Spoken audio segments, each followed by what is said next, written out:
انسان جو اپنے بیٹے کو وصیت کرتا ہے وہ اس کے تجربات کا نچوڑ ہوتی ہے اور کمال محبت کے ساتھ اس کی سراسر بھلائی مقصود ہوتی ہے، اور باپ وہ وصیت اپنے بیٹے کو کرتا ہے۔ اور یہاں وصیت کرنے سے قبل کتنے پیار بھرے انداز میں، یا بنیا، اے میرے پیارے بیٹے، احفظ انی اربعن و اربعن، میں تمہیں 4 چیزیں بیان کرتا ہوں اور 4 چیزیں اس کے ساتھ جڑی ہوئی ہیں، تو یہ 8 چیزیں تم یاد کر لو۔ لا یضرک ما عملت معہن، اگر یہ تیرے عمل کا حصہ بن جائیں تمہیں زندگی میں کبھی نقصان نہیں ہوگا، زندگی میں تم شر سے بچے رہو گے، برائی سے بچے رہو گے، نقصان سے بچے رہو گے، تمہارا باطن تمہارا ظاہر اچھا رہے گا اگر ان 4 چیزوں کو 4 چیزوں کے ساتھ جوڑ کر کے اپنے عمل کا حصہ بنا لو۔ فرمایا ان اغنى الغنى العقل، سب سے بڑا غنا، سب سے بڑی دولت مندی، سب سے بڑی ثروت عقل ہے۔ اگر کسی کو عقل کا رزق دیا گیا ہے تو وہ سب سے بڑا دولت مند ہے۔ اگر اس کے پاس مال و متاع بہت سارے ہیں لیکن بے وقوف ہے تو وہ دولت مندی نہیں ہے۔ وَأَكْبَرُ الْفَقْرِ الْحُمْقُ، اور سب سے بڑا فقر اور سب سے بڑی محتاجی جہالت ہے۔ سب سے بڑی دولت مندی عقل ہے، اور سب سے بڑی غربت، سب سے بڑی غریبی اور سب سے بڑا فقر اور محتاجی بے وقوفی ہے۔ وَأَوْحَشَ الْوَحْشَةُ الْعُجْبُ، اور سب سے بڑی وحشت تنہائی عجب ہے، خود پسندی ہے، اپنے آپ کو دیکھنا کہ میں بہت کچھ ہوں۔ جو شخص اپنے آپ کو دیکھتا رہتا ہے اور وقت اپنے آپ کو ہی لوگوں کے سامنے پیش کرتا رہتا ہے بنا سنوار کے، وہ تنہا ہو جاتا ہے۔ لوگ اس کی ان خوبیوں کا بھی انکار کر دیتے ہیں جو خوبیاں واقعتاً اس کے اندر موجود ہوتی ہیں۔ اگر پاؤ ہے تو اپنے آپ کو سیر نہ بتاؤ، لوگ پاؤ کا بھی انکار کر دیں گے۔ تو جو جس حالت میں ہو وہی حالت لوگوں کے سامنے ہونی چاہیے، بلکہ اس سے اگر کم ہو۔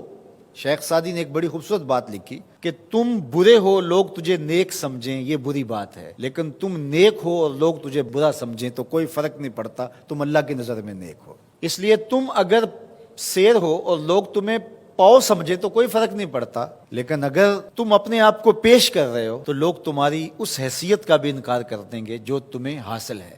وَأَكْرَمُ الْحَسَبِ حُسْنُ الْخُلُقِ، سب سے اچھا جو حسب و نسب ہے وہ کیا ہے؟ میں فلاں ہوتا ہوں، میں فلاں ہوتا ہوں، میں فلاں کا بیٹا ہوں، فلاں قبیلے سے میرا تعلق ہے، میرا باپ بڑا امیر کبیر تھا۔ اپنا حسب نامہ اس طرح لوگ پیش کرتے ہیں، مجھے جانتے ہو کہ میں فلاں ابن فلاں ہوں۔ سیدنا علی المرتضیٰ فرماتے ہیں بہترین جو حسب ہے جو آپ پیش کرتے ہیں وہ کیا ہے؟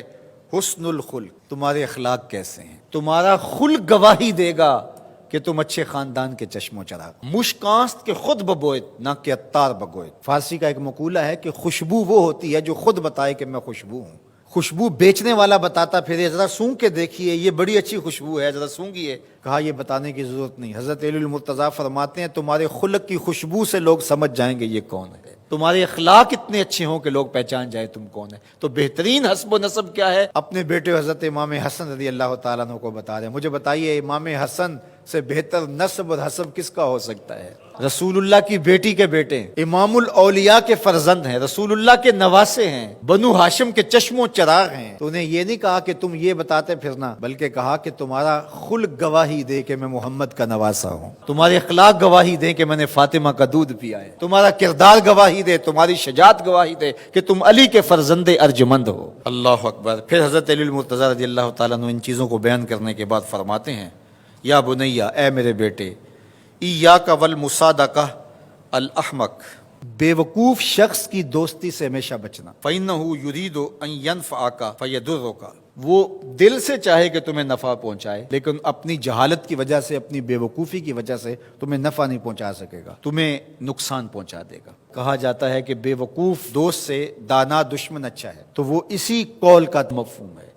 آپ نے اپنے بیٹے حسن کو یہ نصیحت کی، یہ نصیحت پلے باندھنے، اور کبھی بھی جاہل اور بے وقوف سے دوستی نہ رکھیں، اس سے رویہ اچھا رکھیں، سلوک اچھا کریں، اس کے لیے خیر کا ذریعہ بنیں آپ۔ یہ مطلب نہیں کہ بے وقوف کو آپ سلام بھی نہ کریں، لیکن دوستی اعتماد آپ اس پہ نہیں کر سکتے۔ وَإِيَّاكَ وَمُصَادِقَةَ الْبَخِيلِ، اور بخیل سے کبھی بھی دوستی نہ لگانا۔ فَإِنَّهُ يَبْعُدُ عَنْكَ أَحْوَجَ مَا تَكُونُ إِلَيْهِ، اس لیے کہ جب تجھے انتہائی ضرورت کا وقت آئے گا تو وہ تجھ سے دور ہٹ جائے گا، اور تو اس پہ توقع لگائے ہوئے ہوگا کہ میرا دوست ہے اور اوکھے ویلے میرے کام آئے گا، لیکن اوکھے ویلے وہ کام نہیں آئے گا۔ تو بخیل سے دوستی کا رب نہیں رکھنا۔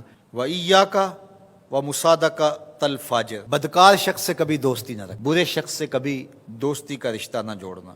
فَإِنَّهُ يَبِيعُكَ بِالطَّافَةِ، جو فاسق و فاجر ہے، برا شخص ہے، بدکار ہے، اس سے دوستی نہ رکھنا، اس لیے کہ وہ بہت تھوڑی قیمت میں تجھے بیچ دے گا۔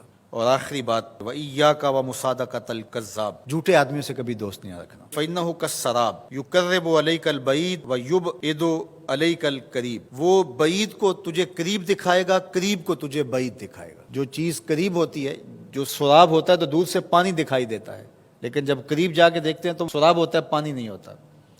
تو کہا وہ بھی سراب کی طرح ہوتا ہے، کذاب، جھوٹ بولنے والا، جو تجھے وہ نقشہ کھینچے گا جو ہوگا نہیں، تجھے وہ چیزیں بتائے گا جو نفس العمل میں نہیں ہوں گی، اور تو ایک مغالطے میں مارا جائے گا۔ یہ ہے حضرت سیدنا علی المرتضیٰ رضی اللہ تعالی عنہ کے وہ اقوال نور، جن کی گہرائی، گیرائی اور حکمت سے بھرے ہوئے یہ کلمات سے پھوٹتے ہوئے اجالے ہماری زندگی کو ایک اسلوب دیتے ہیں۔